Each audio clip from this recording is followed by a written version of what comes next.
but let's talk about what was that first camera? What was Oh, that? that Was that first Canon, mic? Well, hey, the Canon. let's talk about that for my content Okay, creators. For those people yeah. who understand that we need to create content. What was that first thing? So I got a backdrop from this all from Amazon. A Okay, backdrop, a EOS camera, um, a portable mic where you put on your shirt right here, right. and my wife behind the camera with a tripod and got the lights. You know, it just you if you really want enough, you'll do the research and find the equipment you need. Nobody told me nothing. I wasn't Mm-hmm. waiting for no handout. I wasn't waiting for nobody to give me nothing. I Mm-hmm. wanted to perfect my craft. And I tell people to learn more and to save money is best you do it yourself.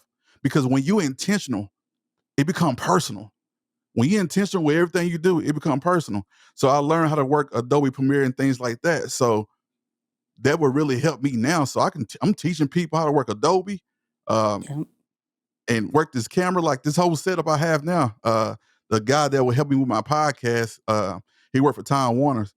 Not Time Warner, but Warner Brothers, and he helped me set some of the other stuff up what I have now. So it's about meeting people, doing things yourself first, learning, being intentional with yourself, and on your journey, you're gonna meet new people that can teach you more things that can add to your craft and your arsenal, so you can become better than before.